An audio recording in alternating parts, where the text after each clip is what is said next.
साथियों, आज देश ब्लू इकोनॉमी को लगातार मजबूत कर रहा है। हमारा विजन है कि पूरा क्षेत्र कोस्टल इकोनॉमिक कॉरिडोर के रूप में विकसित हो। इसी लक्ष्य के साथ विशाखापट्टनम से कृष्णापट्टनम तक हमारे पुराने पोर्ट्स को आधुनिक रूप दिया जा रहा है। इसके अलावा मुलापेटा और रामायपट्टनम में हम नए पोर्ट्स भी बना रहे हैं। మిత్రులారా, ఈరోజు దేశం బ్లూ ఎకానమీని నిరంతరం బలోపేతం చేస్తుంది.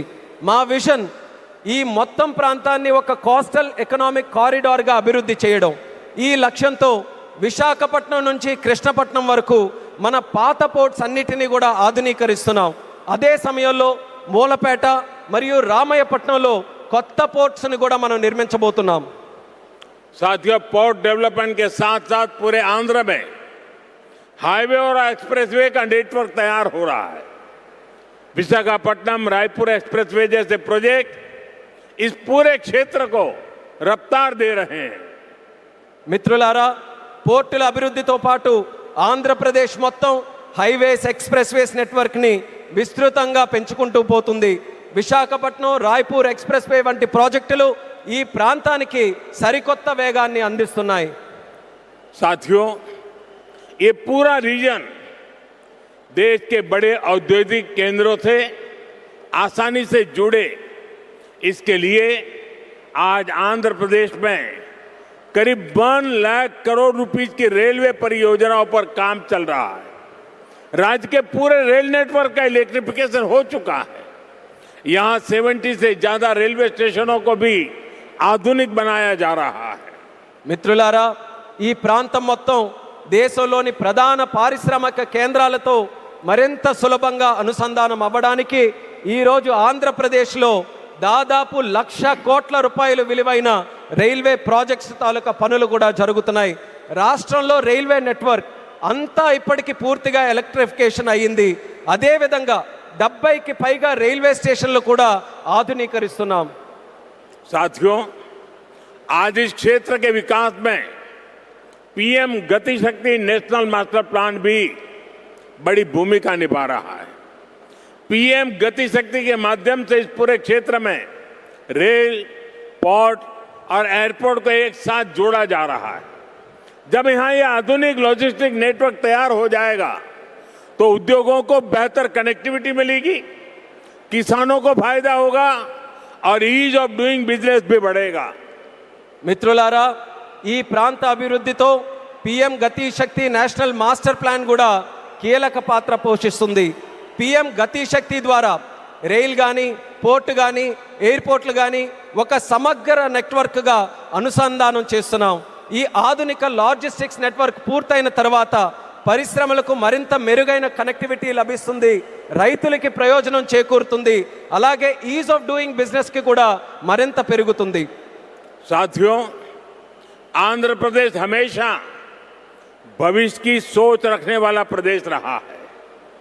सॉफ्टवेयर, आईटी और टेक सेक्टर में आंध्र के युवाओं ने पूरी दुनिया में अपना डंका बजाया है और इसलिए सरकार यहां के टैलेंट को आंध्र प्रदेश की डेवलपमेंट पावर से जोड़ना चाहती है. మిత్రులారా, ఆంధ్రప్రదేశ్ ఎప్పటి నుంచో భవిష్యత్తును దృష్టిలో పెట్టుకొని ముందుకు సాగే రాష్ట్రం. సాఫ్ట్వేర్ కానీ, ఐటీ కానీ, టెక్ రంగాల్లో కానీ ఆంధ్రప్రదేశ్ యువత ప్రపంచవ్యాప్తంగా తన ప్రతిభను చాటుకున్నారు. అందుకే ఇక్కడ యువత తాలూకా ప్రతిభను ఆంధ్రప్రదేశ్ తాలూకా అభివృద్ధి శక్తితో అనుసంధానం చేయాలని ప్రభుత్వం కోరుకుంటుంది. हमारे टैलेंटेड युवाओं की प्रतिभा का लाभ आंध्र प्रदेश और देश को ज्यादा से ज्यादा मिले, ये बहुत आवश्यक है. इसके लिए हमारा फोकस अब सेमीकंडक्टर जैसी फ्यूचरिस्टिक टेक इंडस्ट्री पर है. विशाखापट्टनम में नए सेमीकंडक्टर प्लांट का शिलान्यास इसी दिशा में एक बहुत बड़ा कदम है. మన ప్రతిభావంతులైన యువత సామర్థ్యం ఆంధ్రప్రదేశ్కే కాకుండా దేశానికి మరింత ఉపయోగపడాలి. అందుకే ఇప్పుడు మా దృష్టి సెమీకండక్టర్ వంటి ఫ్యూచరిస్టిక్ టెక్ ఇండస్ట్రీస్ పై ఉంది. విశాఖపట్నంలో కొత్త సెమీ కండక్టర్ ప్లాంట్ తాలూకా శంకుస్థాపన ఆ దిశగా ఒక గొప్ప అడుగుగా నేను భావిస్తున్నాను. चंद्रबाबू के नेतृत्व में हमारा आंध्र अब सॉफ्टवेयर के साथ साथ मैन्युफैक्चरिंग का भी हब बनेगा. इससे आंध्र में फ्यूचरिस्टिक जॉब तैयार होगी.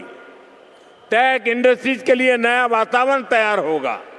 చంద్రబాబు నాయుడు గారి నేతృత్వంలో ఇకపై మన ఆంధ్రప్రదేశ్ సాఫ్ట్వేర్ హబ్ మాత్రమే కాదు, మ్యానుఫ్యాక్చరింగ్ హబ్గా కూడా ఎదగబోతుంది. దీంతో ఆంధ్రప్రదేశ్లో ఫ్యూచరిస్టిక్ జాబ్స్ సృష్టించబడతాయి. టెక్ ఇండస్ట్రీస్కు అనుకూలమైన ఒక కొత్త ఈకో సిస్టమ్ కూడా ఇక్కడ ఏర్పడుతుంది.